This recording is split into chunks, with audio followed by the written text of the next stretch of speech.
doctora, pero yo quiero que retrocedamos y volvamos al principio. El motivo de la marcha es el aborto y hay definiciones que de pronto tergiversan lo que efectivamente es el aborto. ¿Qué cosa es el aborto? El aborto es la eliminación, es la muerte del ser concebido en el útero de la madre. Es decir, cuando una vida se ha formado, se interrumpe y es expulsada, eso es el aborto. Eso es en realidad. Ahora, es la interrupción del embarazo, no es la suspensión, porque suspender significa volver a retomar algo, no se retoma nada después, es la interrupción, se interrumpe y es eliminado. Eso es básicamente el proceso natural de la gestación de la mujer. Hubo esa controversia de ver si efectivamente era introducción o no. ¿Se acuerda con la controvertida norma que se había dado el Ministerio de Salud respecto al aborto terapéutico y todos sus pasos a seguir? ¿Recuerda, don Francisco? Que justo era la controversia ahí, que realmente no era un aborto terapéutico, porque era la interrupción del embarazo y no se podía llamar terapéutico a algo que prácticamente estaban cortándole la vida. Ahora en nuestro país han aprobado una norma en el Ministerio de Salud ya hace un par de años, ¿no? Con relación al aborto terapéutico, que contempla una serie de posibilidades a las cuales le aplican o validan el aborto al ponerle la etiqueta, el diagnóstico, no sé, de ser un aborto terapéutico, cuando en realidad no hay tal necesidad, ¿no? Es que se supone que para que constituya un aborto terapéutico debiera haber una evaluación por una junta de médicos que determine si realmente el producto de la gestación un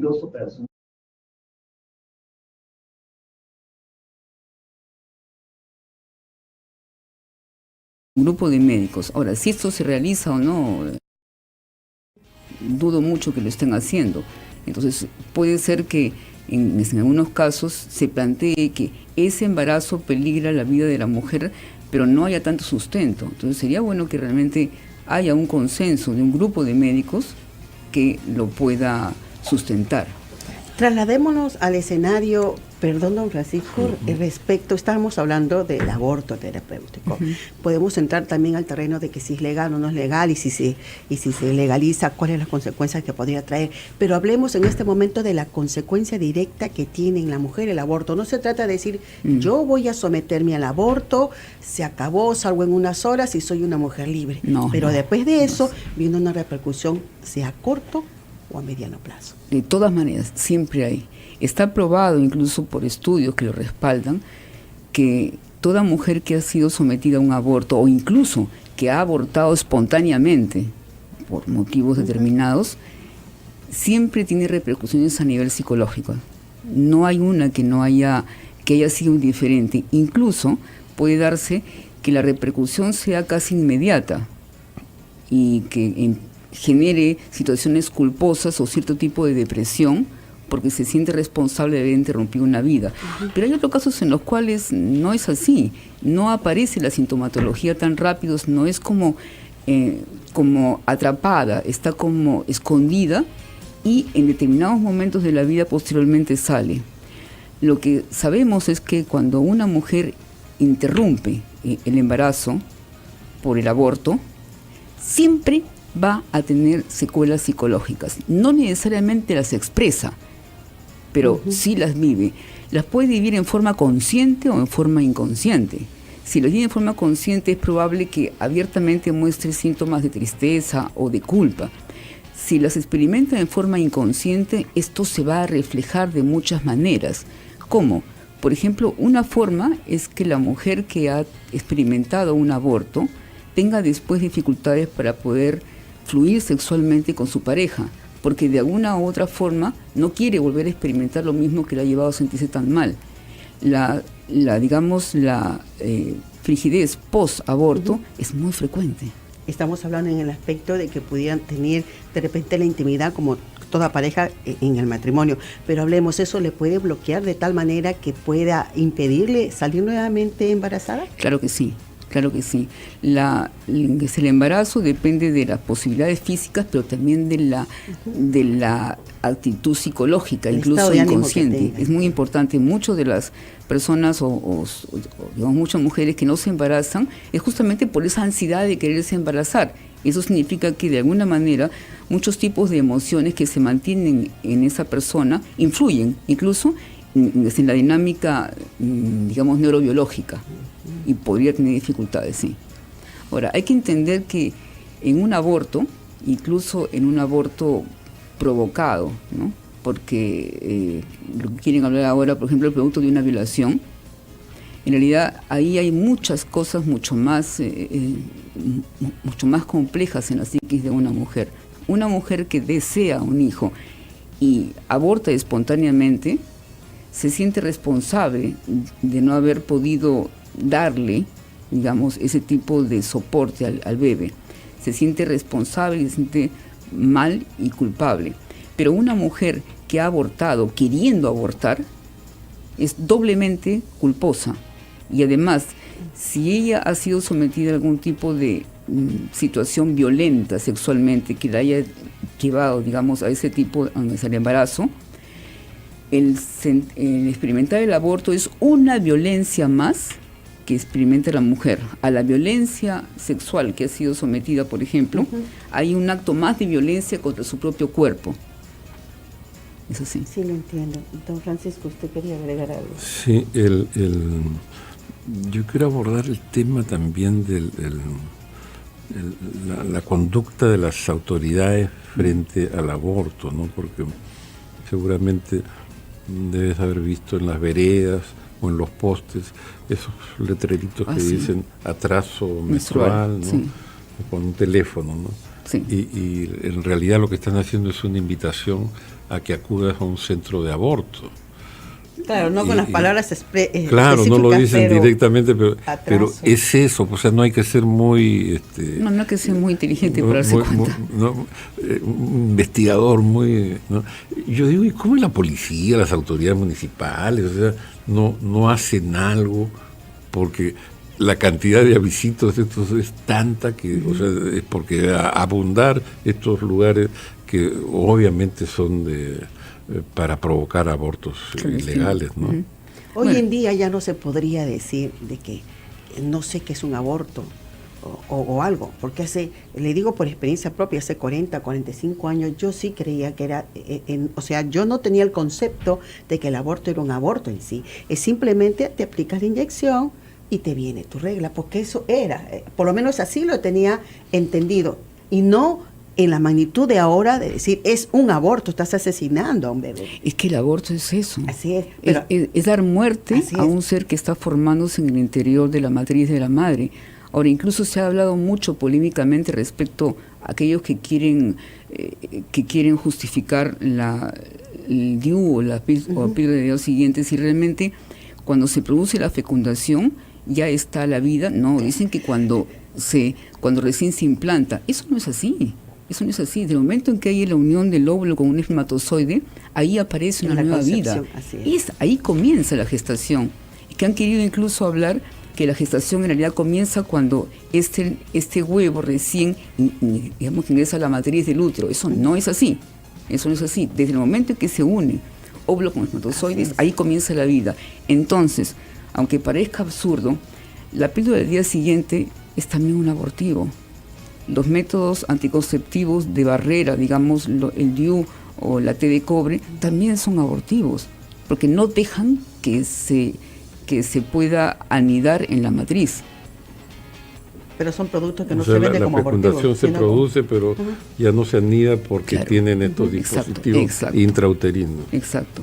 Justamente la finalidad del dispositivo intrauterino es impedir que el huevo ya fecundado, o sea, una vida nueva, ingrese y se anide en la matriz, porque al haber algún tipo de artefacto, crea una situación dificultosa. Entonces lo que hacen es abortar. Lo que pasa es que el aborto no es aparatoso porque no se ha anidado, entonces, pero igual se elimina. Y eso es aborto. Don Francisco. Sí, bien, yo creo que estamos llegando a la parte final de esta parte del programa. Yo quería invitar a la doctora a que haga una invitación a nuestros oyentes a participar en la marcha de mañana, ¿no? Sí, Porque sí. Participando en esta marcha le estamos diciendo no al aborto. Yo pienso que la gente debe tomar conciencia. Es muy importante que tome conciencia y participe activamente en la sociedad. Digamos que no es bueno mantenernos mirando, observando y no activamente en esto. El día de mañana en esta marcha es una oportunidad para que la gente se involucre un poco más en hacer una sociedad mejor. El aborto es un asesinato y más aún en las situaciones que están planteando, por ejemplo, de que el aborto sea legal cuando violan a una mujer y es el producto de una violación. Por si acaso quiero comentarles que desde el punto de vista psicológico, la doble violación es peor, es decir, haber sido violada y después violar su propio cuerpo para retirar el fruto. Gran parte de las mujeres que han tenido embarazos por abuso sexual no desean el aborto, no lo desean. Así que hay que tener cuidado. Yo invito a la gente a que se involucre. Veo mucha indiferencia en la sociedad. A mí me llama la atención la forma como la gente observa que las cosas están ocurriendo, incluso respecto a la imposición de la ideología de género. Dicen, no estoy de acuerdo, pero no hacen nada. No hacen nada absolutamente. Yo no sé qué tipo de sociedad es la que queremos crear si nos mantenemos tan pasivos. Yo invito a todos a que nos unamos el día de mañana. No comencemos aceptando un punto que no es más que uno de los aspectos de la ideología de género, porque dentro de la ideología de género, aunque la gente diga que estamos medio chiflados de repetirlo, está justamente la legalización del aborto. Es un tema muy importante en el cual todos debemos tomar parte, debemos formar parte, no mirarlos desde el otro lado como espectador, sino Exacto. Realmente también comunicar a la gente que no solamente en la mujer hay consecuencias físicas, sino también hay consecuencias psicológicas, emocionales que pueden influir en una decisión posterior de formar una familia. Entonces, desde allí parte que debemos tener muchísimo cuidado y sobre todo hacer una campaña totalmente agresiva para la concientización y sobre todo las mujeres que tengan en cuenta cuán importante es ese ser que lleva en su vientre, que aún no haya nacido, tiene derecho. Tiene lo que la familia tiene que hacer, ¿no? Dado que la escuela de repente no lo está haciendo, tampoco tiene la obligación de, es crear conciencia. Crear conciencia en los niños, crear conciencia en los adolescentes y en los adultos, que es una vida nueva. Crear conciencia que respetar esa vida es también respetarse a sí mismo, porque si yo estoy queriendo retirarme un producto de la concepción, estoy faltando el respeto a mi cuerpo y faltando el respeto a la vida misma. Por supuesto que sí, totalmente claro, doctora René, le agradecemos muchísimo su participación aquí en Betel. En este programa tenemos más invitados. Yo le agradezco, doctora, a su ustedes, participación y por supuesto que va a haber otra oportunidad de poder conversar sobre temas también importantes. Claro que sí. Bien, tenemos mucho más en este programa. Nos vamos a una brevísima pausa y retornamos. Ya volvemos con los especiales de Betel. Queremos saber también por qué es que las mujeres recurren al aborto, cuáles son las causas en el Perú, ¿no? Tal vez son motivos de ignorancia, pobreza. ¿Qué es lo que induce a una mujer a este crimen, ¿no? A este asesinato? Buenos días, gusto volverle a ver. En los contextos de mañana la marcha por la vida, ¿cierto? Pero hay grupos que marchan por la muerte, ¿cierto? Así es. Lamentable, pero cierto. Definitivamente, y la confrontación es directa, ¿no? El grupo de Nueva Izquierda del Parlamento ya tiene la propuesta de penalizar el aborto formalmente como anteproyecto, ¿no? O sea, no hay ambajes, ¿no? En el sistema político hay mesas de trabajo, don Francisco, ¿no? En los sectores donde, por ejemplo, en el Ministerio de la Mujer, formalmente la mesa de trabajo de este grupo LGTBI, formalmente con resolución. O sea, no es una discusión ya ni siquiera ideológica, ¿no? Sino hay grupos de mesas en cada sectores donde estos grupos del nuevo enfoque de la nueva izquierda, porque el debate ya no es sobre materialismo dialéctico, ¿no? Hegel, Marx, no, ahora no, el tema es ideología de género. Y una variable de ideología de género es esto que estamos conversando. Ellos tienen su meta política, no solamente llegar a poder, sino despenalizar este tema y poder trivializar el debate de la moral. En este marco, don Francisco, a su pregunta, las variables intervinientes no son pocas. Es información científica, ¿no? Es inestabilidad familiar, ¿no es cierto? En el tema sociológico tenemos una sociedad anómala, ¿no es cierto? Donde ahora los principios son relativos, ya no son absolutos, ¿no es cierto? Y el tema de la formación de nuestros adolescentes también es un tema preocupante. Entonces, para iniciar la conversación que ustedes me regalan este tiempo, no, el tema tiene muchas variables, no, la inestabilidad familiar es determinante. El núcleo de la familia es determinante, ¿no? Definitivamente que sí, que es un pilar fundamental. Y es un pilar fundamental. ¿Por qué? Porque los patrones psicológicos y mentales se heredan, ¿no es cierto? Y ya no solamente en el ADN físico y en el ácido ribonucleico, ¿no? Sino son estados espirituales que se van heredando en la familia de la forma como se tratan estos temas, ¿no? Entonces, es increíble, ¿no? De que de 100 jóvenes de 11 a 19, ¿no? 13 ya, señoritas, niñas ya han sido abordadas. Imagínense, en Perú. Pero ¿cuál sería el principal factor? ¿Se debe a la pobreza, a la educación? ¿Esto se va a clasificar por los segmentos? Mire, el clasificador del porqué, de la causa del problema son varios, son múltiples, no es solamente uno, ¿no? Les digo las causas, ¿no? Claro que sí. Primero, pobreza, definitivamente, ¿no? Tercero, falta de información. Segundo, falta de información. Tercero, políticas públicas. Es otro problema, políticas públicas. Cuarto, abandono totalmente de los colegios en estos temas, en los colegios públicos y privados. Quinto, el eje transversal de la formación de conocimiento en estos temas en las escuelas no son tratadas, ¿no?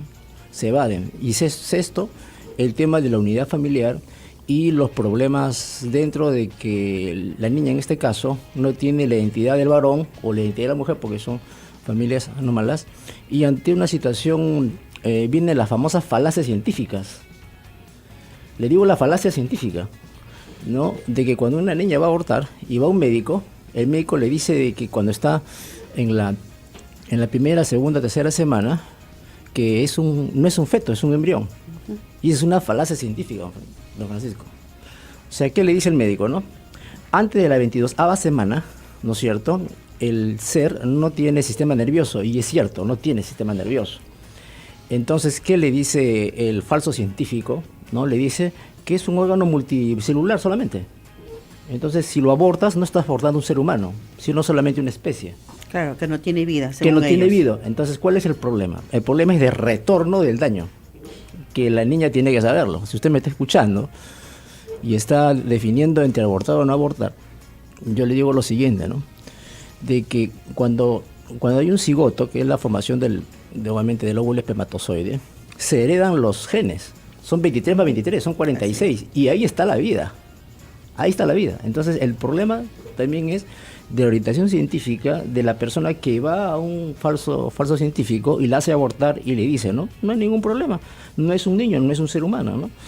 Su corteza cerebral no ha sido concluida. Entonces, por lo tanto, puedes abortar. Pero es falso, porque el retorno del daño a nivel espiritual que lo intuye el espíritu del sujeto se daña con el tiempo. Porque sabe, a pesar de la falsa información científica, sabe implícitamente que ha cometido un asesinato, como usted muy bien dice, don Francisco. Más temprano conversábamos con un médico que nos revelaba, ¿no?, que él ha tenido casos, es un psiquiatra con el que conversamos, que ha tenido casos que son muy preocupantes, porque son personas señoras que de pronto tuvieron un aborto hace 20 años, ¿no? Y después de 20 años llegan al psiquiatra con un problema emocional muy grave, porque se han enquistado durante 20 años. Claro, o sea, se ha incubado y ha ido desarrollándose esta angustia, esta depresión, ¿no? Que cuando llega el psiquiatra ya es un asunto grave, complicado, ¿no?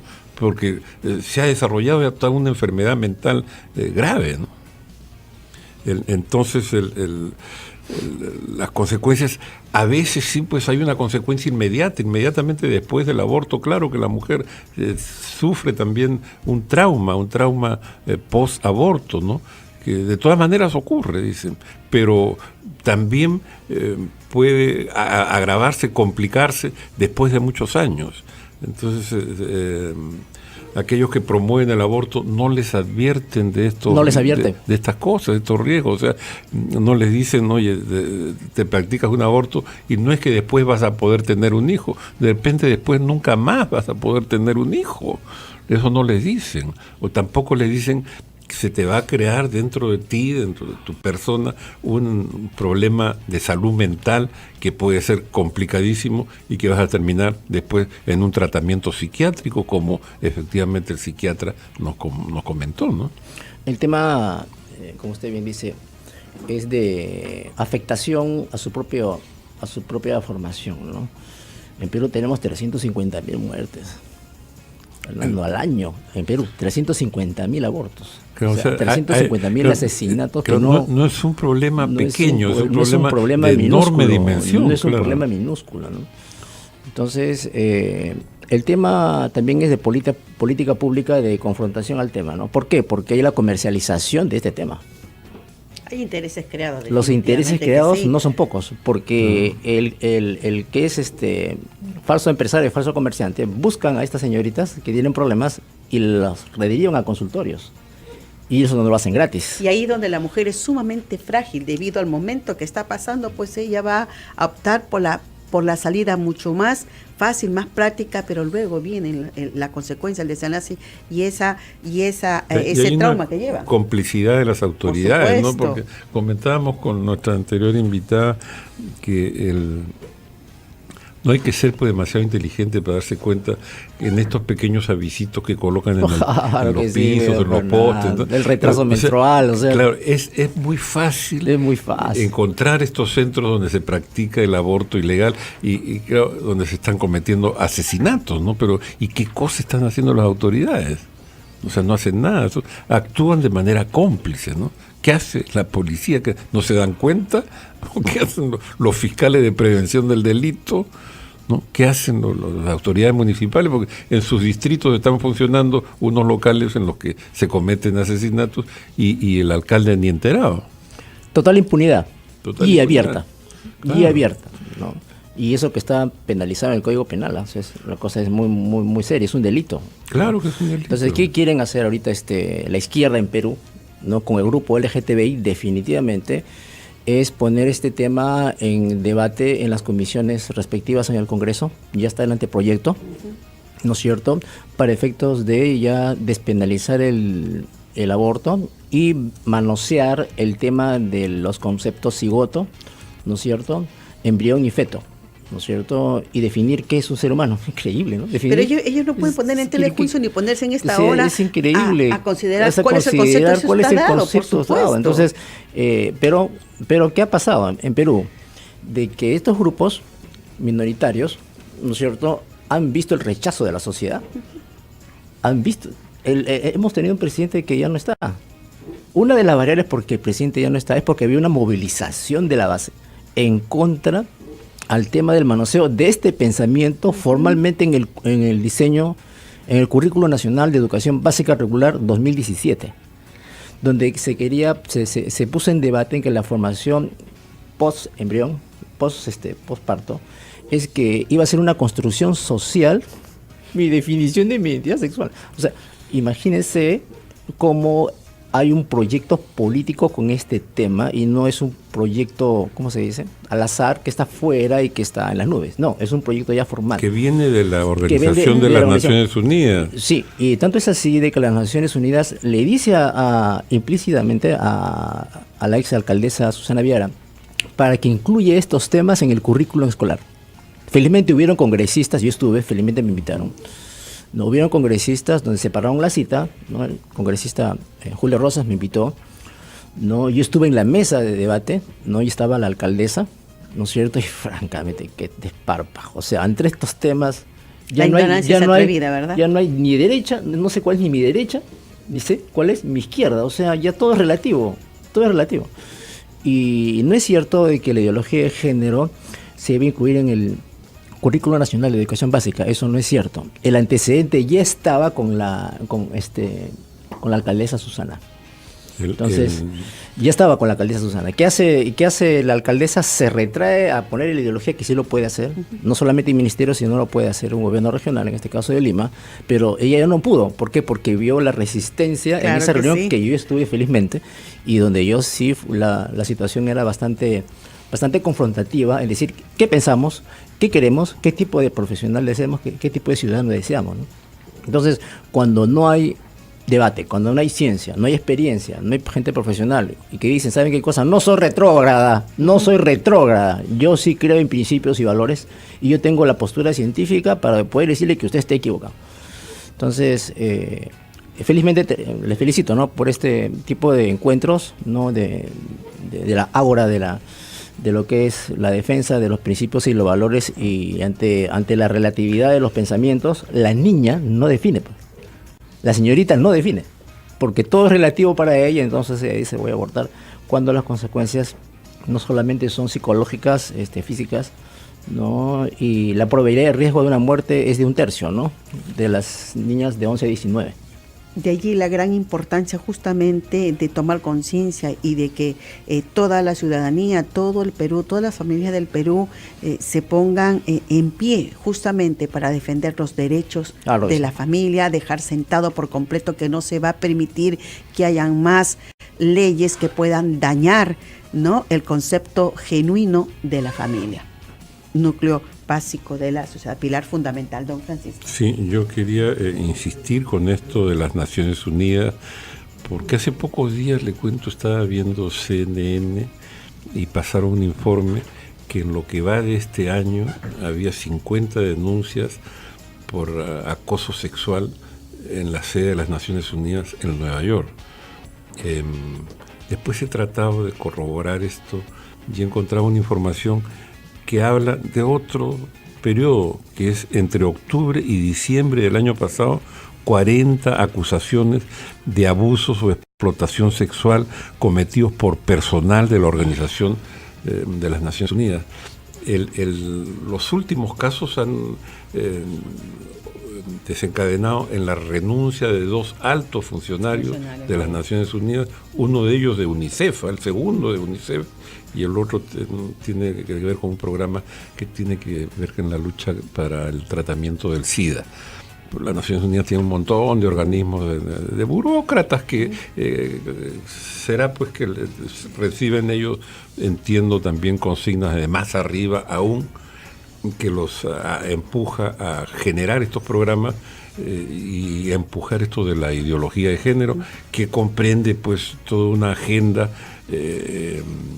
que tiene que ver con el aborto, que tiene que ver con el matrimonio entre personas del mismo sexo, o entre el permitir legalizar también el sexo entre adultos y menores de edad, o el consumo de drogas.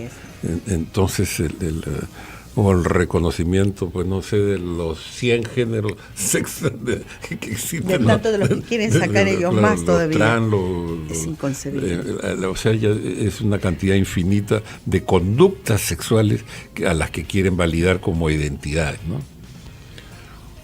La marcha de mañana sábado es contra todo esto y quienes promueven, yo insisto en regresar a eso de las Naciones Unidas, estos de las Naciones Unidas no tienen pues autoridad moral para decirnos cómo debemos nosotros tener la educación en el Perú, cuando son unos degenerados, ¿no? O sea, con tantos casos de denuncias y con casos concretos de altos funcionarios que se han visto obligados a renunciar antes que el escándalo crezca aún a dimensiones mayores.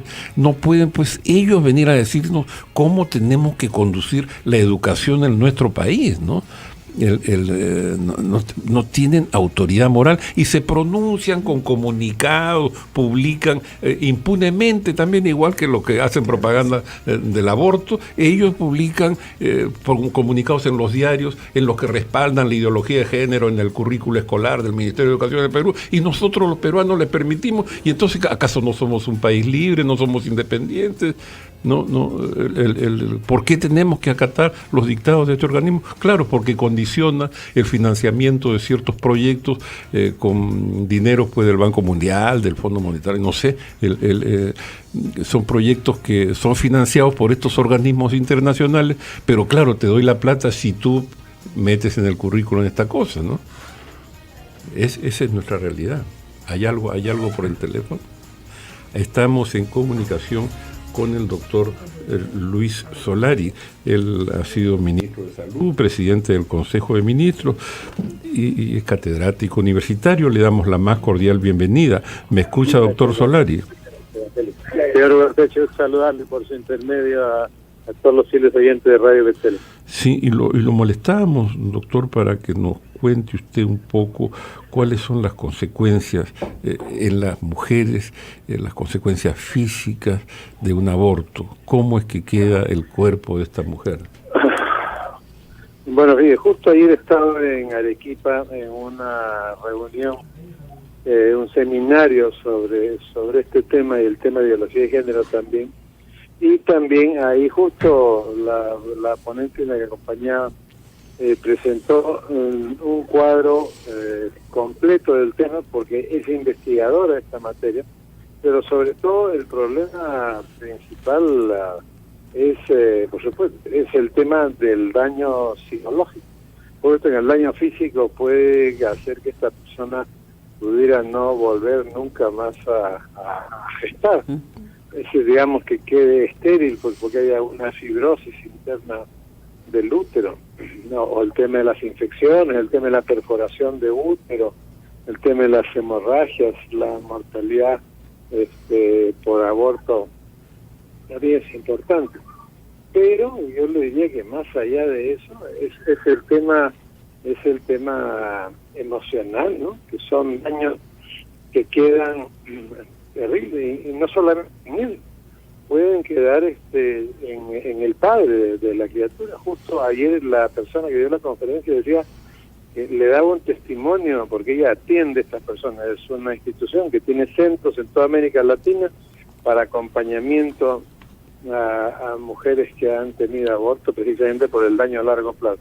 Dice que sale la madre que acababa de abortar y matar al hijo, y sale la camilla y la ve el padre de la criatura, y el padre agarra su testimonio, entró una mujer y salió otra.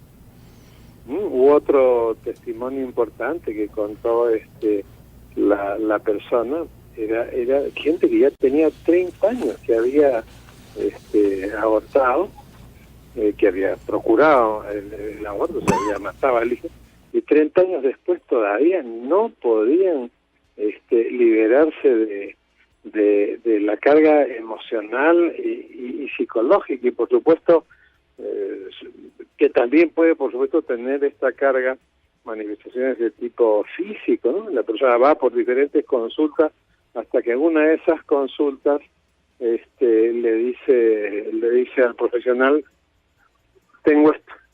Y ahí cambia totalmente. También contó la lenidad o la displicencia de algunos profesionales, ¿no? Que la persona le dice: oiga, al final de la consulta, oiga, tengo esta, abortable, y la respuesta le dan: bueno, pero no te preocupes, eso hace tiempo, ya pasó, ¿no?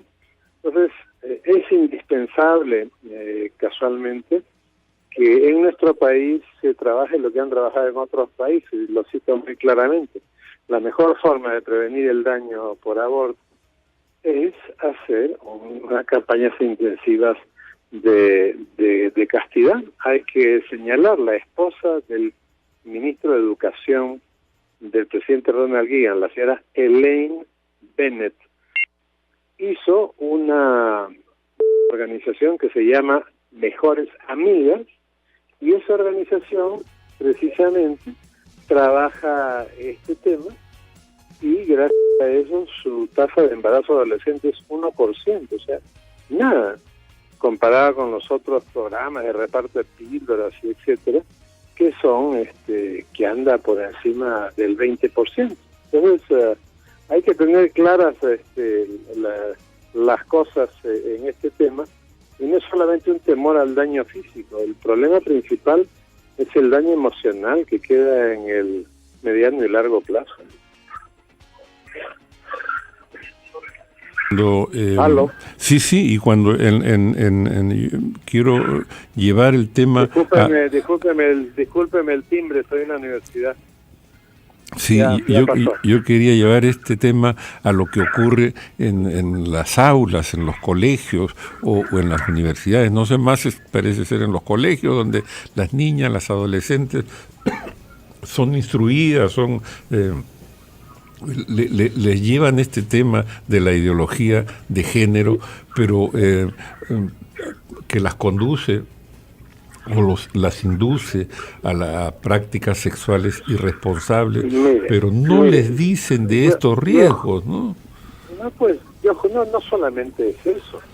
Yo justo ayer presenté un gráfico de la Universidad de Harvard, del Centro de Desarrollo del Cerebro, de la Universidad de Harvard, donde están las diferentes curvas de en qué momentos, desde antes del nacimiento, después del nacimiento, el niño o el joven desarrolla la actividad sensorial, o sea, los sentidos, ¿no?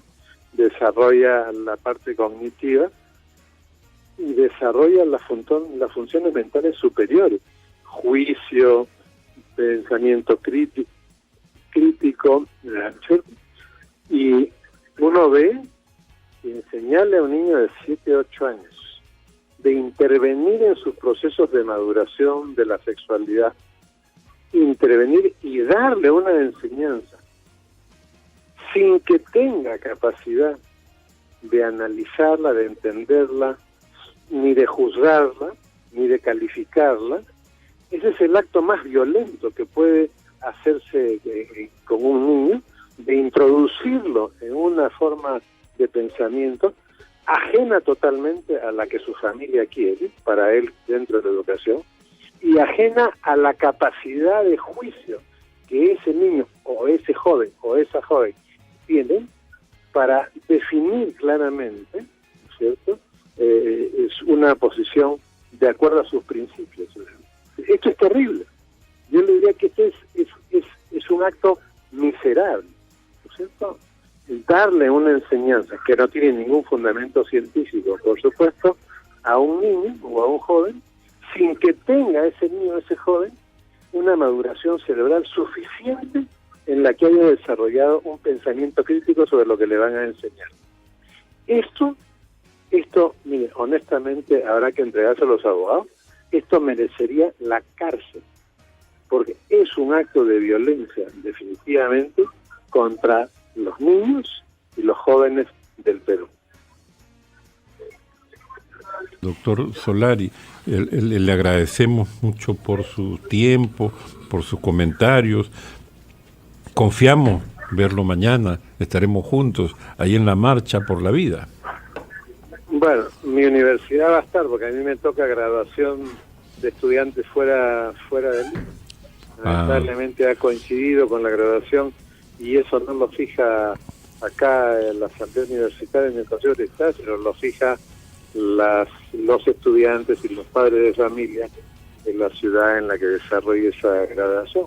Pero bueno, estaré ahí presente de todas maneras de espíritu, porque yo soy el autor pues de la ley 7654, la ley del Día del Niño por Nacer, que es precisamente la ley que alrededor de la cual es la marcha por la vida, debiendo señalar que esa ley no fue promulgada por el presidente de la República, fue promulgada por el Congreso de la República, porque el presidente se negó a promulgarla, para que nosotros nos demos cuenta claramente cómo la política en este momento en el mundo está directamente vinculada con los temas que a algunos le quieren llamar controversiales, sino, como yo dije ayer, que tienen que ver directamente no con la defensa de la vida y la familia, sino con la defensa del Perú y de toda América Latina, porque lo que quieren hacer estos miserables desde el hemisferio norte contra América Latina y precisamente por el Perú, merece una protesta pública como es la Marcha por la Vida. Nosotros no debemos seguir permitiendo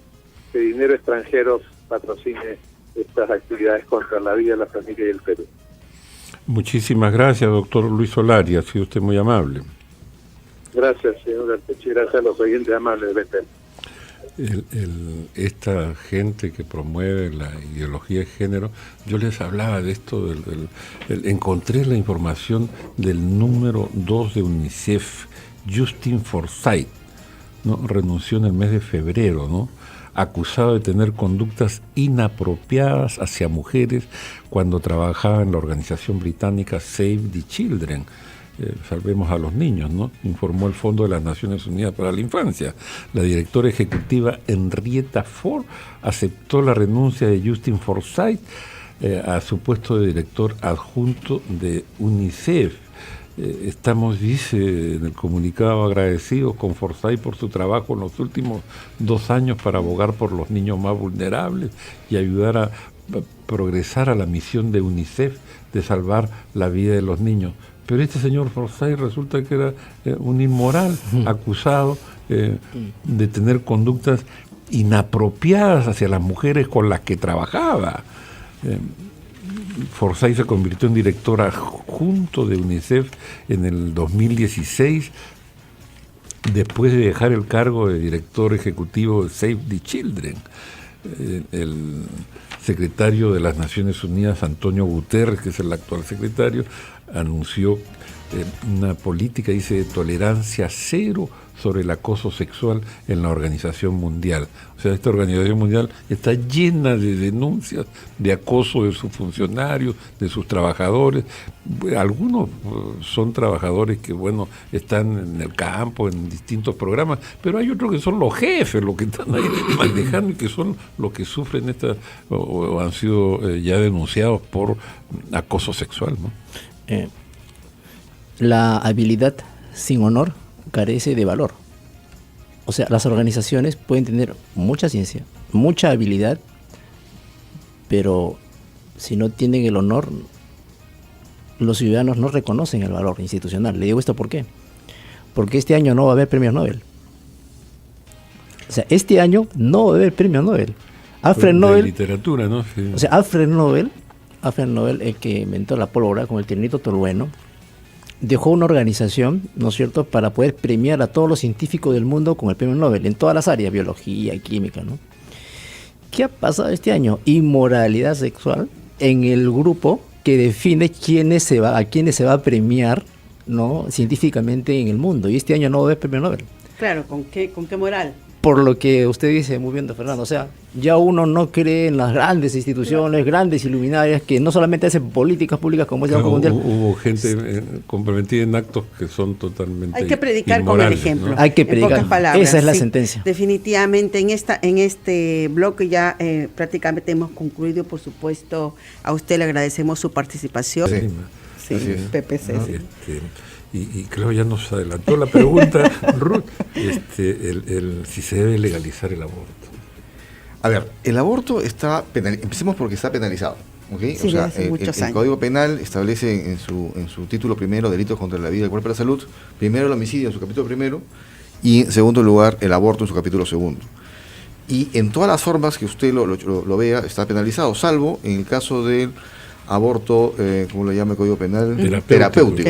¿No? Se dice que no es punible el aborto practicado por un médico con el consentimiento de la mujer embarazada o de su representante legal, en el caso que fuera el caso, cuando es el único medio para salvar la vida de la gestante o para evitar en su salud un mal grave y permanente. Es el único caso en el que está penalizado. En todo lo demás está penalizado. Así es. Pero siempre surge esa pregunta, más aún con todos los proyectos, con todas las iniciativas presentadas al respecto, con este grupo de personas que están a favor del aborto y sobre todo con aquellas mujeres que las usan en las propagandas para decir soy dueña de mi cuerpo, soy dueña de lo que hago y nadie decide por mí, decido yo lo que quiero hacer con mi vida.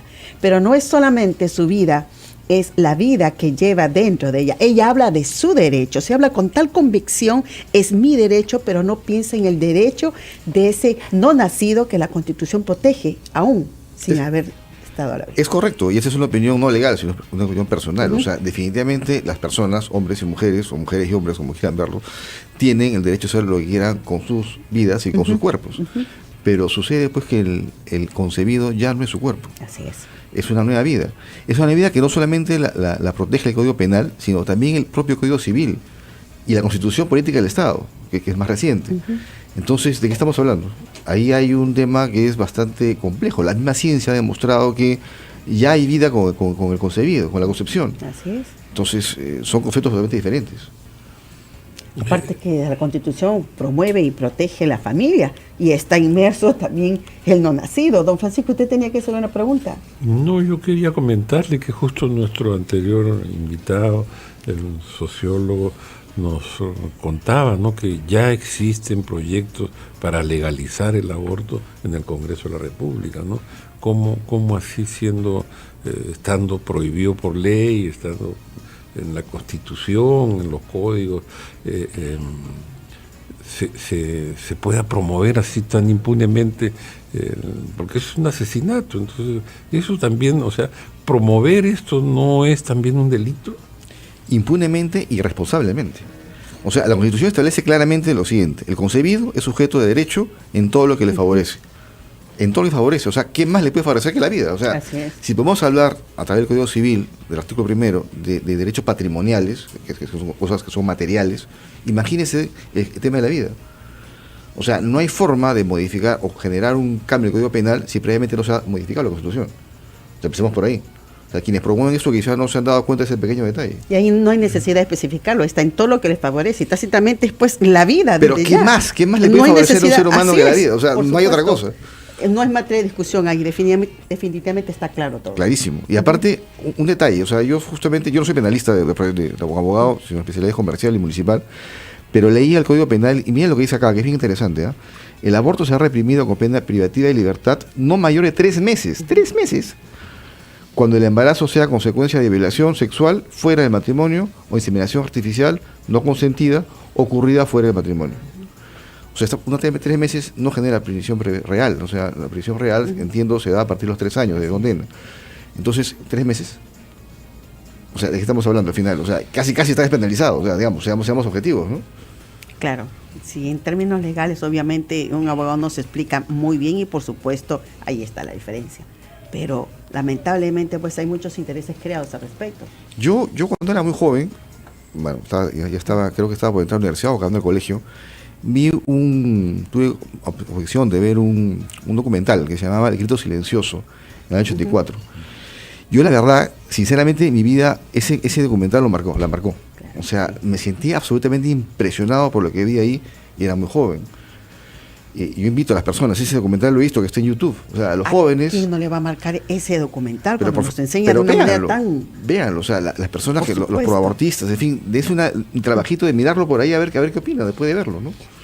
Hay muchas personas que lo han visto, pero lamentablemente son tan insensibles que les da lo mismo, decir, bueno, lamentable, pero tengo que hacerlo, ¿no? Qué pena que haya todavía personas así. Así es. Mañana hay una gran marcha por la vida que está inspirada precisamente en decirle no al aborto, ¿no? Y bueno, no es la primera marcha, o sea, estas marchas ya vienen ocurriendo desde hace varios años y cada vez es más la cantidad de gente que participa, son miles de personas que van con pancartas, en fin, es una marcha muy alegre. Pero muy silenciada también, una marcha silenciosa porque los medios de comunicación no le dan espacio. O sea, si salen 30 o 40 con un bombo por ahí, por el centro de Lima, a promover el aborto o a promover el matrimonio homosexual, seguramente que van a tener grandes espacios en los noticieros de las estaciones comerciales y en las primeras páginas de los diarios. Pero una marcha de cientos de miles de personas es silenciada también, ¿eh? Es la marcha silenciosa por los medios, ¿no? Pero eso es lamentable, ¿no? Debería ser más bien lo contrario. O sea, yo creo que la función de los medios de comunicación es justamente proteger los derechos de las personas y caemos lo que hablamos hace unos instantes. O sea, ¿qué derecho más importante puede tener un ser humano que la vida? O sea, si nos quitan la vida, nos quitan todo. O sea, por más patrimonio que haya, por más ciencia que haya, por más inteligencia o conocimientos, no hay nada sin vida. Claro, pero esto de promover el aborto es parte ya de toda una agenda, ¿no? Que tiene que ver con la ideología de género también. Claro, pero también hay contradicciones. Por ejemplo, a ver, entiendo que muchos ONGs han promovido mucho, y mujeres evidentemente con todo el derecho del mundo, en la creación del delito de feminicidio, que en realidad es matar a una persona porque sea mujer, ¿no? Por la condición de tal, de ser mujer. Este delito de feminicidio genera una ampliación de la pena de hasta 25 años en los casos que la víctima se encontrara en estado de gestación, o sea, embarazada. Entonces, o sea, si la mujer está embarazada y está embarazada, hay un aumento de la pena. Pero si hay aborto, no, o sea, no entiendo, o sea, hay una contradicción. Es incongruente, por supuesto. Claro, es sí. totalmente incongruente. O sea, digamos, si hay un lado, por ese lado habría que enfocar todo igual y crear un mismo criterio para los mismos delitos. El feminicidio ahora es considerado como un crimen de odio, ¿no? Exactamente. Pero los crímenes de odio eran los de los nazis contra los judíos o los de Ku Klux Klan contra los negros, donde el asesino no le interesaba ni conocía al que estaba matando, ¿no? Pero acá como que se ha tergiversado un poco el asunto porque son las luchas de las feministas, ¿no? Porque la mayoría de los casos, si no todos, suceden entre personas que sí se conocen, no solamente se conocen, sino que ha existido una relación sentimental, por lo menos de uno con relación al otro, ¿no? Así es. Entonces, no cabría dentro de lo que es un crimen de odio, ¿no? Además, escapa un poco al claro, concepto, ¿no? Y además, la vida es vida. O sea de cualquier sexo. O sea, el sexo es ajeno a la vida. Claro, O sea, la vida que se protege es lo más importante, finalmente. Si no, habría que también llamarle, no sé, androcidio cuando matan a un hombre, no sé. Hombrecidio, algo por el estilo, ¿no? O niñicidio, que es el parricidio, pero en fin, habría que calificar en cada caso, diferente. Pero es un tema, digamos, que es aparte, pero lo que sí está claro es que el aborto como delito debe mantenerse, o sea, se está matando una vida, eso está clarísimo, o sea, no hay forma de demostrar lo contrario, ni científicamente, ni legalmente. ¿Y qué hacer frente a estas arremetidas? No sé, usted tal vez con una visión de profesional y ya con experiencia en política, ¿qué hacer frente a esta arremetida que es una arremetida que va, esto del aborto finalmente, y de la ideología de género, y del matrimonio homosexual, en fin, todo esto es una agresión contra la familia, ¿no? ¿Qué hacer para defender a la familia? ¿Puede haber una ley de defensa de la familia? No sé. Ley de defensa de la familia la hay, o sea, las normas protegen a la familia. Como le decía hace un rato, la misma Constitución protege la vida. Lo que habría que hacer es enfocar a quienes tienen estos criterios diferentes o equivocados, o como quieran llamárseles. Oigan, por si acaso, si quieren modificar el Código Penal, previamente tienen que modificar la Constitución. Entonces no pueden crear una norma, porque como ustedes saben, la Constitución es una norma primogénea. O sea, nada puede estar opuesto a la Constitución. Entonces habría que empezar por allí. Y después de modificar eso, modificar lo otro. Lo mismo pasa con el matrimonio gay. O sea, el matrimonio gay nace de un sentimiento de igualdad. Pero sin embargo, con el matrimonio gay se pretende generar desigualdad. Y les explico por qué, bien sencillo. O sea, el matrimonio gay implica que solamente dos personas que son homosexuales pueden generar derechos patrimoniales entre ellos. ¿Y qué pasa con los que no son homosexuales? O sea, ¿qué pasa si yo soy soltero, soy heterosexual y quiero dejarle esos bienes a mi hermano? No puedo, porque no soy gay. No puedes. Entonces, o sea, al final, la norma que busca generar igualdad genera más desigualdad. Así es. Y es totalmente, es lo contrario. O sea, ¿Y de qué es igualdad absurdo. hablamos? Igualmente tiene sujeto de derecho esa persona, sea homosexual o no. Exactamente. No necesariamente necesita estar con otro hombre para decir es mi derecho o es una igualdad de derechos, porque tiene derechos del momento en que nació. Así es. Y su opción no es un derecho. Por eso, en caso Es una del opción. matrimonio gay, en lugar de ser un matrimonio gay, lo que bastaría es hacer un convenio patrimonial entre dos seres humanos de cualquier sexo, de cualquier ideología o de cualquier forma de pensar, para que puedan tener los mismos derechos. Vale, es decir, yo preparo un contrato con mi hermano y digo, yo cuando me muera, dejo todo o mi amigo, o quien fuera, o mi socio, o quien fuera, dejo todos mis bienes porque soy soltero, no tengo Claro nada que que sí. hacer. Y Está se acabó. libre. Y ahí genera una igualdad para todos, no solamente para un grupo determinado. Es más, ni siquiera le llamaría matrimonio, es la unión que tiene, No, porque no, es su gusto, porque no en es realidad no es un matrimonio, sino que es el y mal llamado tampoco unión, matrimonio. tampoco Así. unión. Simplemente es un contrato, Es un es un contrato. tema patrimonial entre dos personas, punto, ¿Ya se ves? acabó. Con mucho más, ¿ves? Ni matrimonio ni unión, ya está dicho. Así es. Así es. Aunque claro, ellos reclaman ciertas normas que tienen, uno tiene que hacer un poco de abogado del diablo. No, por supuesto, claro, estoy seguro que sí. Entonces, cuando está en el hospital, ¿no? Y claro, si yo no soy su pareja legal, no puedo opinar respecto a que si lo operan o no lo operan, no sé. Pero eso bastaría con un convenio, con un contrato. En el mismo contrato. O sea, en ese mismo contrato se establecen derechos patrimoniales y derechos de representación entre ellos, como una especie de poder, si quiere verlo Claro así. que sí. O sea, bastaría con ese tema, no es necesario que haya un matrimonio por medio. O sea, yo tengo representación con respecto a mis hijos menores de edad y no estoy casado con ellos, ellos son mis hijos, Claro. porque soy el padre. O sea, se podría generar algo semejante respecto a la representación específica de una persona, bueno, de sexo diferente, pero sin necesidad de hablar de un tema de matrimonio. No, que ya No solo el matrimonio genera derechos de representación, también hay otros tipos, incluso el agente general de una empresa ejerce poder por la empresa porque es el agente general y tiene unos poderes determinados. Ejerce una representación de esa Exactamente. empresa. O sea, hay muchas formas de darle figuras sin necesidad de llegar a un matrimonio gay. Sin lugar a dudas hay derechos que tienen que ser protegidos. Estamos de acuerdo, tanto como el derecho a la vida. También hay otros derechos que tienen protegidos, pero no es necesario llegar a un matrimonio para ello.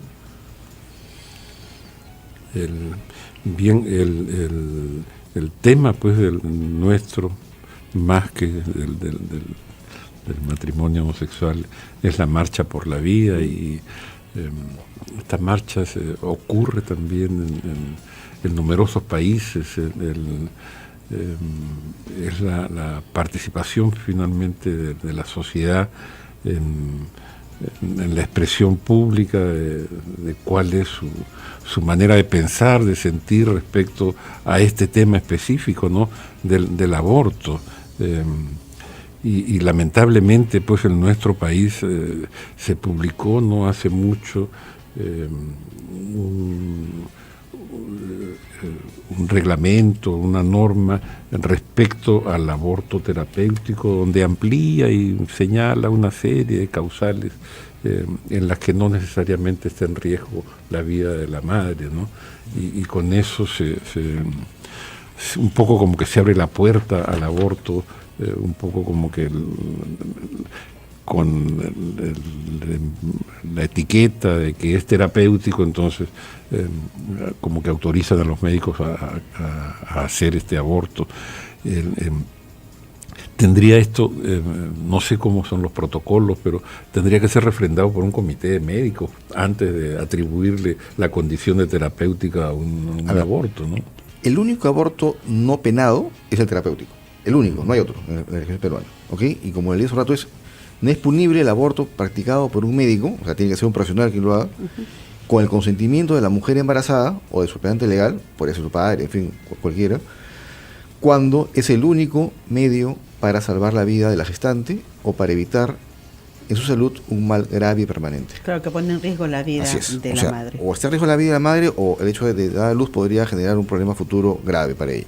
No hay otro. O sea, los demás están todos penados. Ahora, hay un segundo aborto que se llama aborto sentimental y eugenésico, que es el que le va hace un instante, que da una pena no mayor de 3 meses. En 2 casos.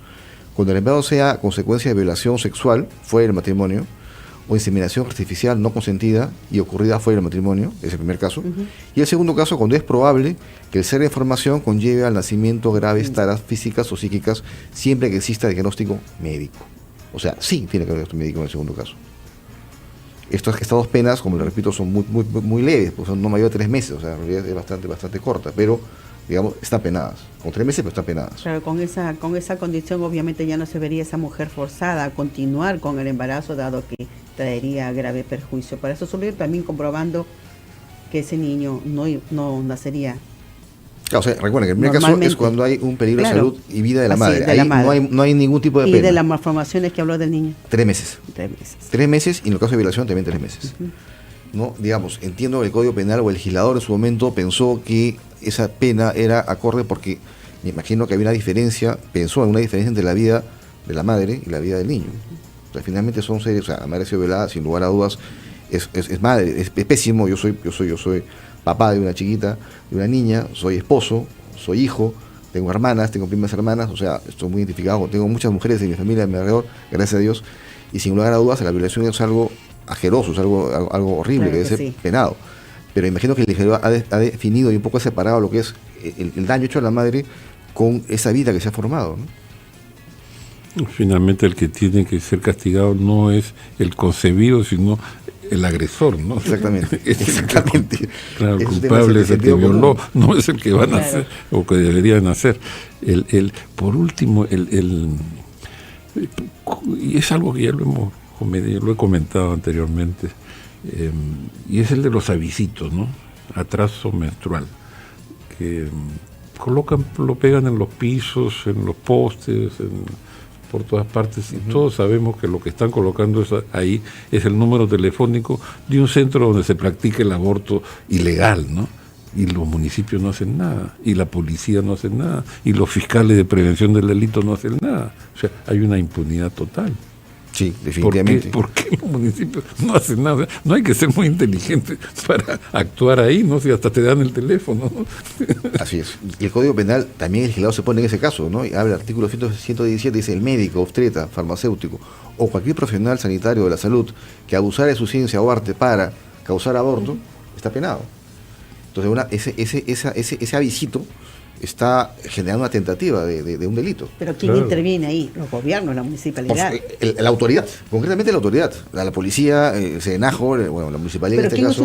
es un responsable y directo? Si bien es cierto que abarca mucho la responsabilidad de varias instituciones, pero ¿quién es el responsable y directo? ¿La municipalidad?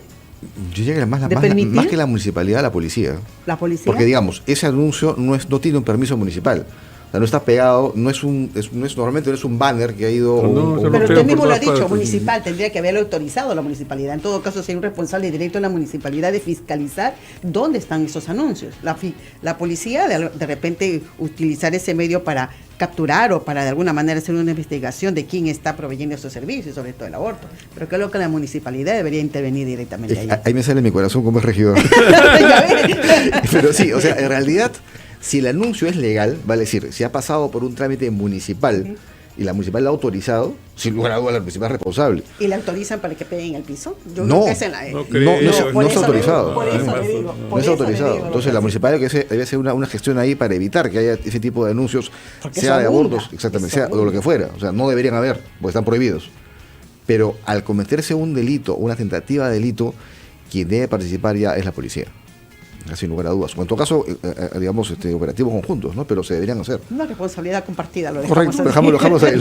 Una responsabilidad compartida. Pero sí, debería haber, así como hay operativos buscando a gente que está manejando con unas polarizadas, porque veo la policía todo el día para gente con unas polarizadas, creo que eso es mucho más grave, ¿no? Al final debería un poco buscarse recursos para también ver ese tipo de cosas y poderlas parar antes que ocurran. Definitivamente que sí. Y más aún, estos temas ponen en riesgo la vida de la madre, o sea, al final es un tratamiento pseudomédico que busca un aborto, pero que al final también pone en Pero peligro la mire vida de la la madre. posición del que da esos anuncios. Bueno, yo pongo mi anuncio y va el que quiere. Yo no lo obligo a la persona. La persona ve el anuncio y ella decide contratar mis servicios. Claro, pues Por también- la defensa del que pega los anuncios. O sea, yo también vendo, Lógico, no ¿no? sé, limonada con tifoidea, digo, Lógico, la tomamos porque quiere, la ¿no? decisión. Así, Exacto. que sí hay pues gente tan fresca y tan que se quita la responsabilidad que dice, bueno, yo no tengo la culpa, vienen a mí, yo pego el anuncio y al fin y al cabo son ellos los que deciden. Pero quien ofrece un servicio tiene la obligación De de brindar prestarlo ese bien. servicio, por supuesto O sea, que si sí. no lo brindan, ¿no? Le digo, es una de las tantas cosas que No, podría claro, salir diciendo. ¿no? evidentemente. Sí, queremos agradecer al doctor Luis Felipe Calvimontes, abogado socio del Lexi Juris, abogados asociados, por su participación en el programa. Confiamos tenerlo pronto nuevamente con nosotros aquí en Betel Radio. ¿no? Nosotros, nacimos de una plataforma virtual en las redes sociales, ya que encontrábamos algo muy importante, una situación crítica realmente. Era que no encontrábamos en los medios, se puede decir masivos, nuestra posición, que era en contra. Y por eso la frase, ¿no?, que nos representa como página es no al aborto, es definitivo, es contra el aborto y más en el tema de despenalizarlo. Entonces, cada vez que, pudimos articularnos más, creo que la campaña y en sí la marcha por la vida es la fuerza de muchos de nosotros que hemos estado, quién sabe, en los medios de redes sociales, tratando de exponer este pensamiento, ¿no? Y en la marcha de por sí, creo que tiene que animarnos tiene que animarnos a que es un interés nacional. No es algo solamente de políticas públicas, sino es algo, un sentir de la sociedad peruana. No solamente como jóvenes, sino también como madres, como mujeres. Creo que no todas estamos de acuerdo con ese tema. Yo como mujer me incluyo. Sé que hay diferentes posiciones, ¿no? Pero creo que el principio que debemos nosotros proteger y el Estado debe interesarse es en proteger la vida de la persona que todavía no está aquí con nosotros, ¿no? Pero existe, sí. Así es. Hay algo muy interesante en la presentación aquí donde dice también se desarrolla como mentora de grupos juveniles. Así es, sí, tengo la oportunidad de trabajar con jóvenes cristianos también. Y es algo para mí muy importante. No solamente a veces nos enfocamos por un tema profesional, ¿no? Un desarrollo de nuestras capacidades, sino también poder transmitir principios, verdades, que creo que van a profundizar en la vida de cada uno de una forma muy importante. El mentoreo para mí es algo que es un privilegio poder hacerlo y también fortalecer los valores de los chicos que, bueno, tengo la oportunidad de conocer.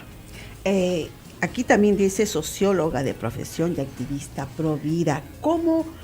¿Cuál es la llegada que ustedes pueden tener con este tipo de trabajo, de realizar el tipo de ser mentora de grupos juveniles, llegar a ese tipo de jóvenes que probablemente nos estén escuchando, pero que todavía no han tomado conciencia de la importancia, de la vital importancia que debe tener el luchar por los derechos de la familia y que digan, no, eso no va conmigo, al fin y al cabo me da lo mismo? ¿Qué podría decirle? Bueno, yo creo que parte de crecer es también responder a responsabilidades. Creo que a veces cuando uno es joven considera que simplemente hay que vivir nuestros sueños de una forma un poco más propia, ¿no? No pensando en los demás. Es una visión muy corta a veces que tenemos los jóvenes, ¿no? Ya nos independizamos, que empezamos a soñar, pero a veces no pensamos en nosotros. Y creo que parte de la juventud y la fuerza que nos regala la vida de la edad que tenemos es tener un ideal, de una visión. Y creo que muchos jóvenes, y los animo de por sí, a que puedan encontrar en el cuidado de la vida de otras personas que todavía no llegan a este mundo, el motivo del cual ellos pueden encontrar una respuesta a lo que ellos pueden entender como la vida, como ese privilegio que ellos tienen de poder decidir, de soñar. Otros también deben tener ese privilegio. Están ya por cumplir 10 años, ¿no? Así es, tenemos ya casi 9 años, vamos a cumplir 10. Y justo estábamos recordando con los fundadores cuáles fueron las circunstancias que nos llevaron a esto. Y fue un tema ya que un tema político que nos hizo pensar, ¿no? ¿Por qué no nos encontramos en los medios masivos nuestra propuesta? Que no estamos de acuerdo con el aborto. Y creo que eso fue lo principal que nos llamó, y encontramos en los medios sociales un espacio y empezamos a darnos cuenta que estas personas pensaban igual que nosotros y que fue lo increíble, pero la primera experiencia fue que cuando pusimos la página y el pensamiento que era no al aborto en el Perú, empezamos en menos de 3 días ya teníamos más de 10.000 personas que nos estaban siguiendo. Y nosotros nos pareció increíble porque en el momento que se creó esta página el Facebook no era tan conocido, ¿verdad? Entonces ahora ya ha pasado mucho tiempo y hemos empezado a articular más con el tema de otros actores que también hacen el mismo trabajo que nosotros, que es difundir, que es también dar soporte a mujeres. Bueno, tuvimos la oportunidad de conocer centros prenatales que también se interesan por estos temas. No solamente somos personas que estamos hablando de que queremos que nos escuchen, sino que empezamos ya a articular en acciones que nos permiten dar algo más que simplemente una posición, sino quién sabe dar una acción.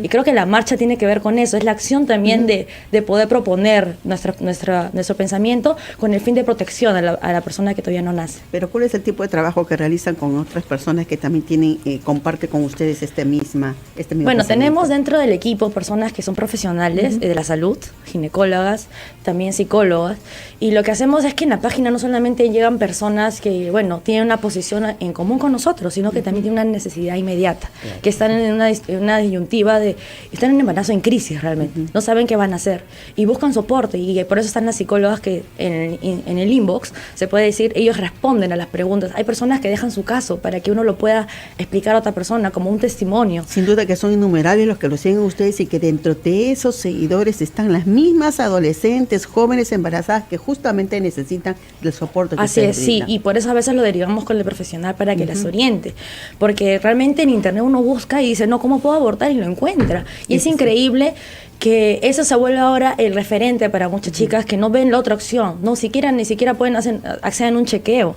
Son muchas cosas que realmente están pasando y que nosotros no hemos dado cuenta que es muy corto a veces la página, sino que también queremos articular y por eso empezar a organizarnos con otros autores para hacer algo más fuerte, algo más contundente con respecto a ese tema. Sí, debería y cuenten desde ya con nuestro apoyo. Estamos en lo mismo, pero sí, yo creo que la sociedad tiene derecho a tener instituciones como la que ustedes han formado para brindar asesoría y servicios exactamente al revés de lo que les brindan, por ejemplo, en Impares o en otras ONGs, que, o sea, tienen apoyo millonario para decirle a las niñas cómo no quedar embarazadas, cómo no tener hijos, ¿no? O sea, cómo abortar, en fin.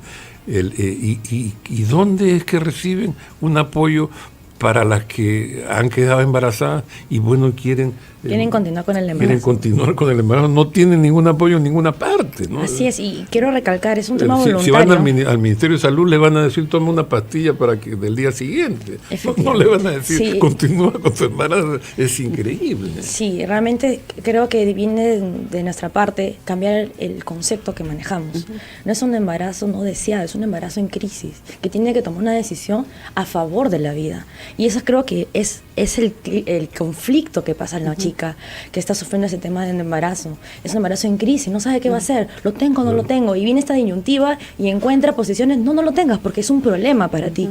Y la pregunta es, ¿qué hacemos? ¿Esa es la única solución? ¿Por qué siempre se da un tema sesgado? Y creo que la página tiene ese fin, ¿no? Poder a disposición que hay otra opción para ti, que no es la única que te ponen la sociedad o te pone otros amigos, contextos, como dicen, ¿no? Organizaciones de salud, entre comillas, que finalmente termina en una situación de muerte. Porque de salud pero en contra de la vida. Así es, de salud en contra de la vida. Y entonces yo quería también recalcar que es un tema voluntario lo que hacemos, no son personas que nos hemos articulado porque tenemos un objetivo, un bien en común, que es el tema de protección a la vida. Y ese es lo enriquecedor de ese trabajo, es que encontramos personas que, quién sabe, no tengan nuestra misma fe, pero creen y confían y entienden que la vida es lo más importante. Y ha sido increíble, a veces que personas nos decían, no estoy de acuerdo al 100% en lo que tú me pones, pero realmente si tú me preguntas si yo estoy contra el aborto, yo te digo que sí. Y eso para mí es muy reconfortante, porque creo que la sociedad peruana, y por eso me atrevo a decir que es un conjunto, es que nosotros creemos que eso es importante y que no se puede hacer una política pública con el interés solamente de un grupo que cree que esa es la solución, porque eso no es la solución. Yo pienso que hay algo más complejo que no se está mirando y que realmente una política pública, replantear o olvidarnos de ese tema sería el error más grande, ¿no? Pensar solamente de forma más pequeña y no dar una solución que es una situación muy, muy compleja. Claro que sí. Rebeca de Dios. Sí, así me apellido.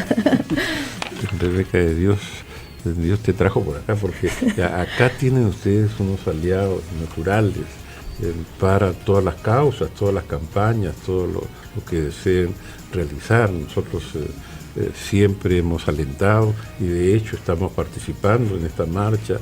Ya desde hoy día hay mucha gente nuestra que está en los puentes, en todo Lima. Sí, he visto los carteles, realmente es muy alentador. Anunciando y porque estamos convencidos de lo que hacemos y queremos que sepas, que estés convencida también, que Así acá es. vas a encontrar aliados, que cuando gustes estamos para difundir todo lo que ustedes hacen con el mayor gusto.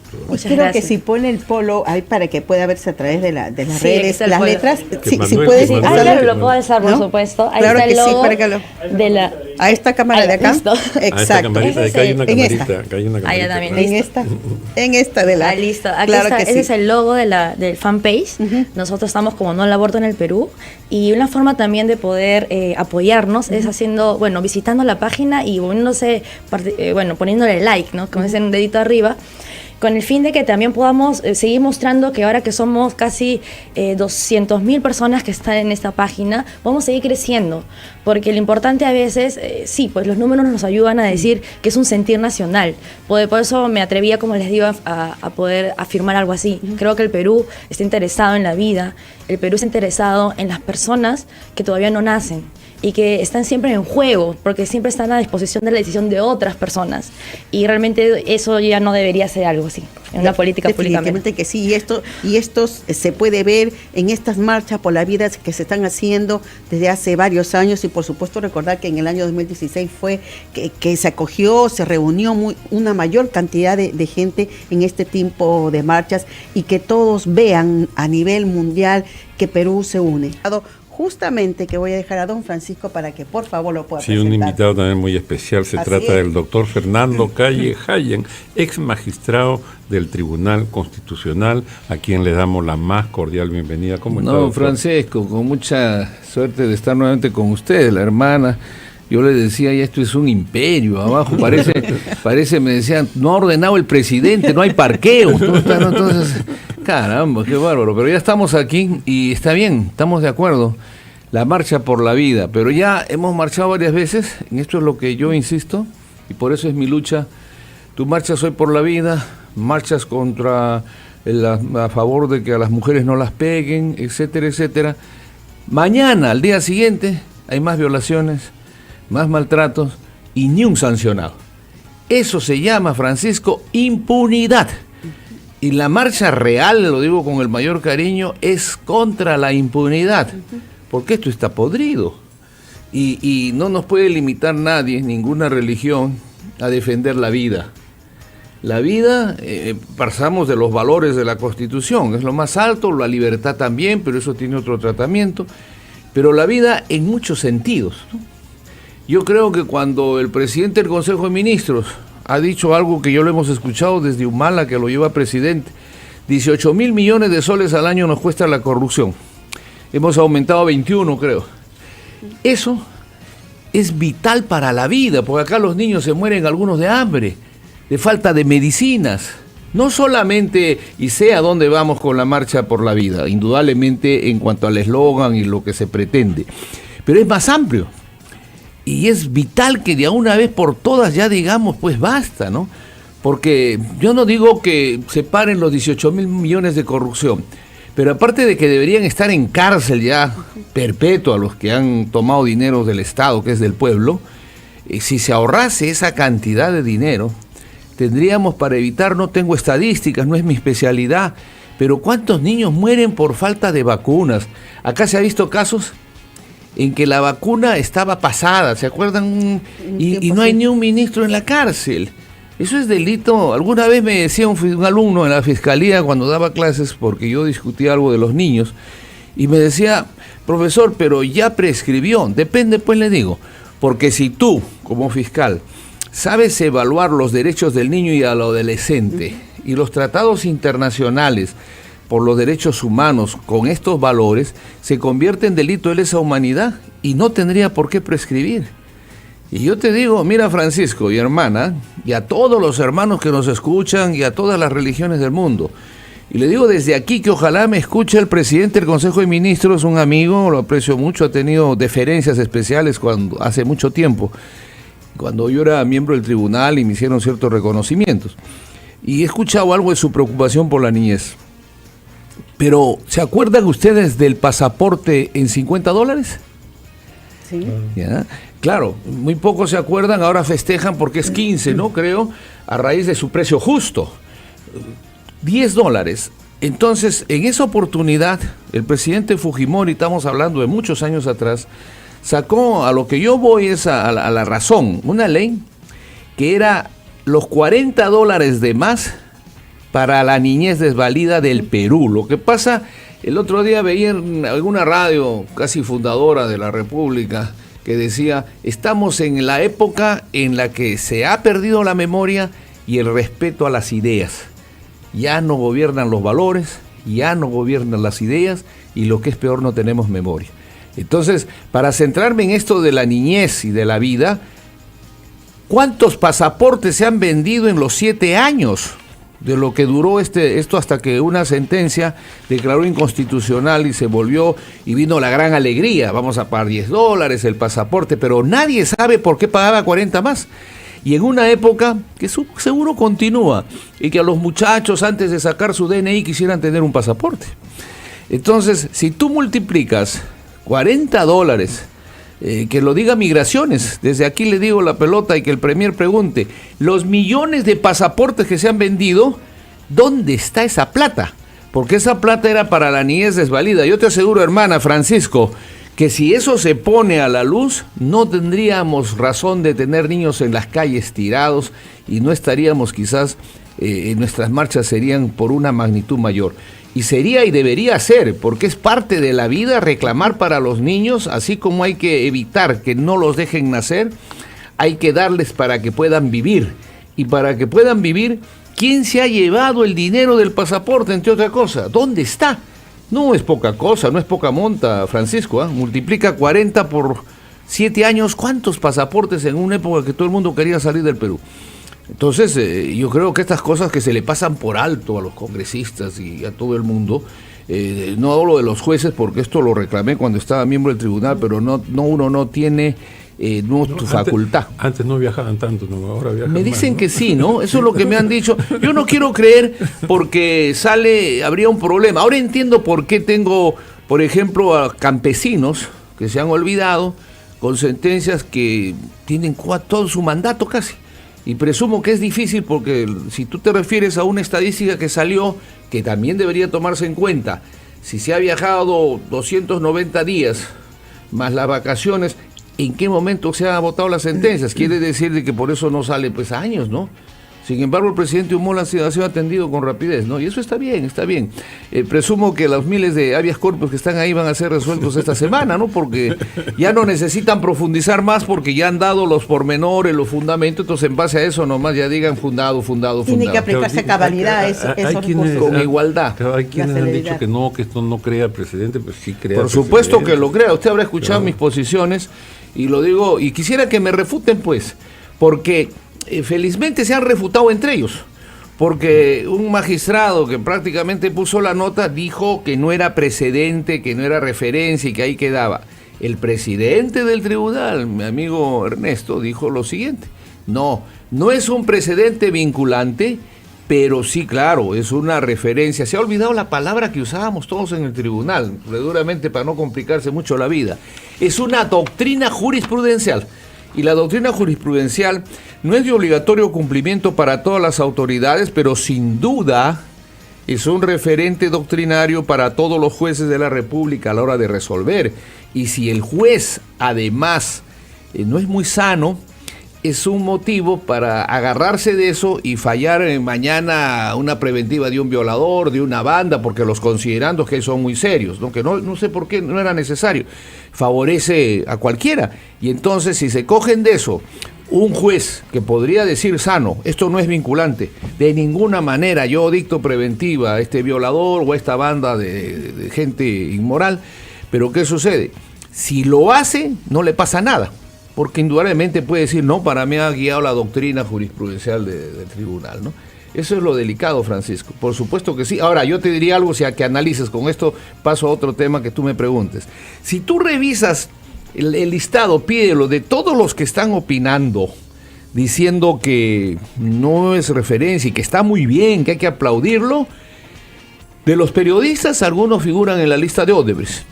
Y de los que están opinando como ministro, de todo, mucho es ministro y mucho político, es porque o están investigados o están a un paso de ser investigados y lógicamente cae de pería, porque si no de repente iban a tener una detención preventiva, que pueden tenerla si el juez asume, porque como no es vinculante, tú puedes decir muy bien, para mí esto es grave, pido detención de preventiva y la preventiva se la da el juez y si quieren discutir el habeas corpus, pues que vaya en su momento.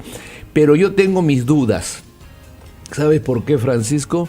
Porque el Ministerio Público nos está dando referencias que me preocupa.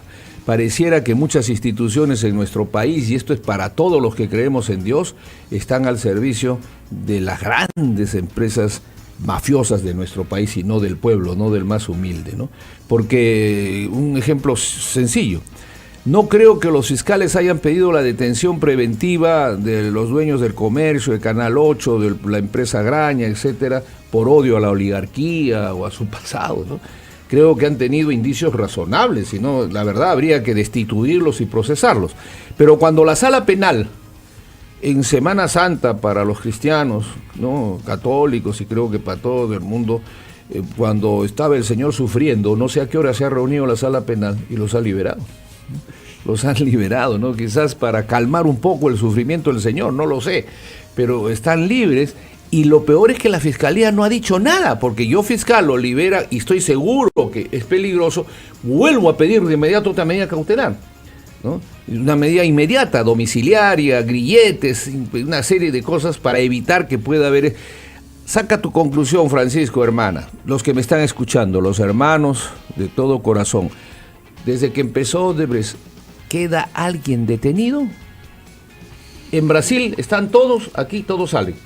Todos los peces gordos están... Bueno, no quedan sino un viceministro, otro, ¿no? Acá hay entonces dos, es serio tres, y eso tiene que responder el sistema judicial, porque en realidad están jugando una credibilidad que es muy... No le echen la pelota al Congreso, porque como digo, el sistema de corrupción está en manos hoy día del sistema de justicia, porque son ellos los que pueden garantizarnos que por la vida no haya impunidad, que alguien que comete un aborto, algo fuera de lo que disponen las leyes, o maltrata a una mujer, la impunidad la genera el sistema de justicia, no otra situación. Entonces yo creo que tenemos que orar y marchar, Francisco. Yo sé que vas en primera línea como presidente del Congreso, pero marchemos también, hermana, y le pido a todos los hermanos orando, rezando, cual fuere su credo, pues de una vez por todas. Además, yo le debo al presidente de la República en su mensaje que si tú analizas, el presidente García dijo lo mismo, lucha frontal contra la corrupción.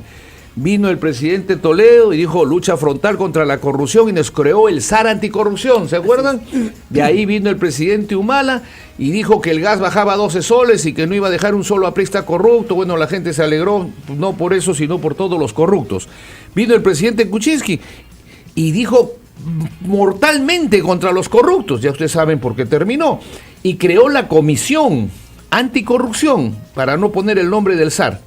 Y ahora viene el presidente Humala, que diga el presidente Vizcarra, y nos ha jurado. Lo que pasa que le creemos un poquito más por la forma sucesoria y hemos salido de una tragedia. Pero él debe tener en cuenta que la gente dirá, pero ¿cómo es esto? Ya no es SAR, ahora es Secretaría Técnica. No hay ninguna posición frontal contra la corrupción. Y si le preocupa a los niños, no crees, hermana, y ayúdame, Francisco, que tenemos derecho a preguntarnos, ¿dónde está la plata del pasaporte?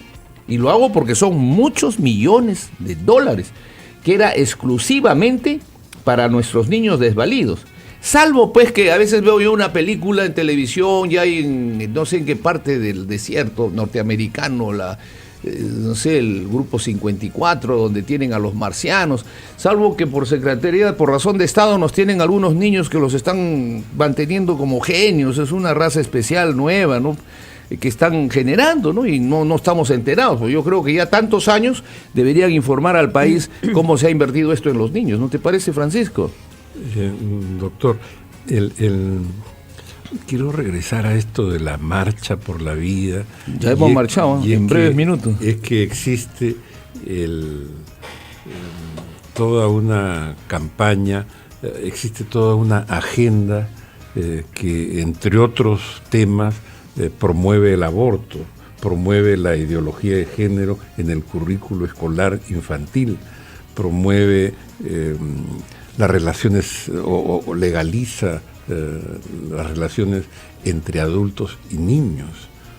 Es toda una agenda que viene desde afuera. Qué buen tema, porque entonces yo voy a decir dónde están las iglesias. Y te voy a decir por qué. Marchando, no, pero el asunto no se soluciona marchando, pues. El asunto se soluciona de verdad, hay que hacerse escuchar de verdad. Has tocado un tema, voy a empezar por el último. El Tribunal Constitucional que yo integré declaró inconstitucional, no me acuerdo, el del inciso tercero, el artículo 318, algo del Código Penal, que tiene que ver con la violación a menores de edad. Y entonces era entre los 14 y 18 años, la violación forzada, el que introduce por el ano, por la vagina, el pene, un objeto, lo que fuera, comete delito de violación y tiene una pena de 30 años. ¿Ok? Yo no sé, con mi voto en contra, pero busquen la sentencia, yo no entiendo si violación significa fuerza, maltrato, ¿no? Violencia. Yo no entiendo que no era necesario que una niña de 14 años con un hombre de 18 o 20, qué sé yo, si en verdad se amaban, no tenían por qué aplicarle los 30 años, estoy de acuerdo. Pero sobre pretexto de eso, no tenías por qué arrojar lo otro, porque entonces ahí viene la curiosidad, y vuelvo al tema que tú tocaste un segundo de Humala, porque entonces una sentencia innecesaria se ha podido dar con otros argumentos. En el caso esto de las violaciones de los niños, de adolescentes que siguen siendo niños, habría que preguntarnos a quién benefició esa sentencia y por qué el Congreso hasta ahora no actualiza. La Iglesia Católica protestó una semana, como tú, ahora no sé, tú cada marcha cada año, y por qué no se hace una cosa más dura.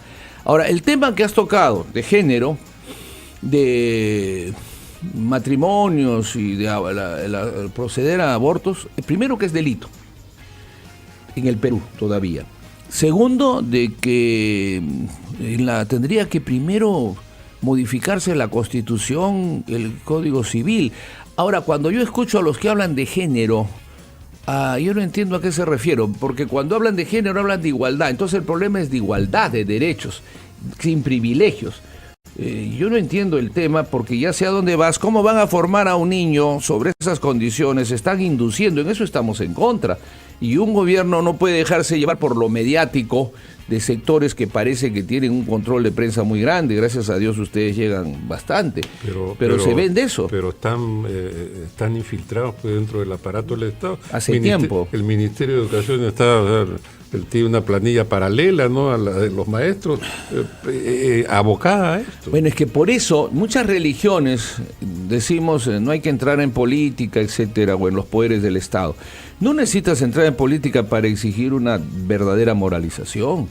Ahora, como te repito, somos seres humanos. Desde los tiempos del Gólgota, corrupción hay. Pero se tiene que sancionar, pues, se tiene que sancionar. Entonces, el médico, el juez, etcétera, tan corrompidos, permiten que se anule la vida de un ser que nace. Bueno, ahora, tú me puedes decir, o la gente, pero doctor, ¿y la píldora al día siguiente? Sí, vamos a perder un programa completo, porque he creído que la píldora podría ser un sustitutorio de muchas cosas, pero ya es diferente, agresiones más fuertes. Ahora, esa política de género sí la he escuchado bastante, ¿no? Hay una campaña mediática y casi presionan y a veces sacan en tal país, pero ¿por qué tenemos nosotros que vivir de otros países? Aquí tenemos nuestra propia realidad para defender. En un momento donde todo está acabado, no vamos a generar más corrupción y más pérdida de valores, que ya no hay ninguno. Yo creo que tenemos que defender a como dé lugar. Por eso te digo, no me apagues la propaganda de la Marcha por la Vida. Yo estoy a favor de la Marcha por la Vida, ¿no? Pero en realidad, la Marcha por la Vida encierra muchas cosas. Y yo creo que no debe ser una marcha, debe marcharse diario hasta acabar con esto. Porque lo que tú estás diciendo es corrupción también. Porque nos quieren meter a la larga. Entonces que discutan el proyecto y tengan la cara en el Congreso de modificar el Código Civil, de modificar la Constitución Política, pues.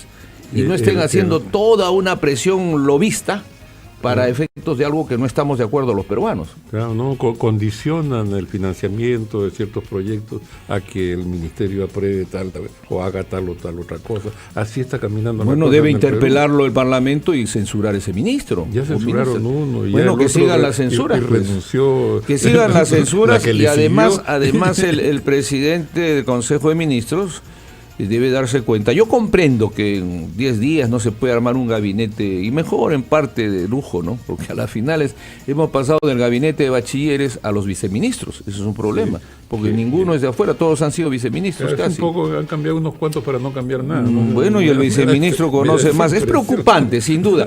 Preocupante, pero démosle la alternativa de que ha sido por el poco tiempo. Pero lo que sí me preocupa... No he leído todas las facultades que se han pedido, de repente no les dan facultades, pero incluso como decretos supremos ha podido actuarse de inmediato, ¿no? Por ponerte un ejemplo, se habla de que se va a declarar los ministros y todos que autoricen su cuenta secreta, su cuenta de ahorro. Me parece eso muy bien, pero ¿por qué no se dispone una investigación patrimonial de la autoridad del cónyuge y los familiares hasta cuarto grado, como de los asesores y también sus familiares? Porque si lo trasladamos a las capillas normales, hay casos donde el sacristán, el monaguillo, tiene más plata que el obispo y no se dan cuenta. Entonces, yo creo que esto es fundamental para poner orden. Yo no sé a qué se refiere, la verdad. Por eso yo creo que el pueblo, y además yo le diría al gobierno, creo, no sé si coincide Francisco, han pasado 4 o 5 presidentes de García que el pueblo ha aguantado todo.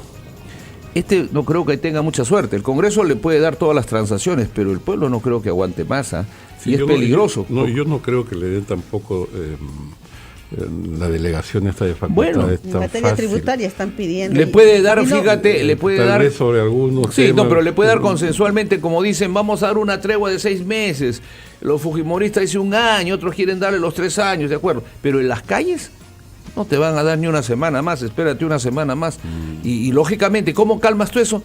Primero con calidades de gente, que tengan trayectoria y que tengan una confiabilidad del país. Pero si tú tienes un tribunal constitucional que lamento por el dolor que siento que tú has mencionado. Un doctor que no es doctor, que al final decidió todo. Y fíjate, y que además, por eso te digo, ¿dónde está el Parlamento?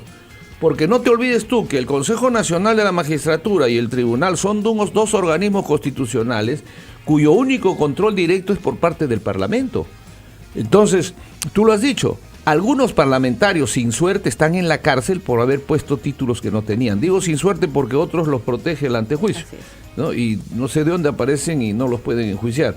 Los sin suerte están en la cárcel.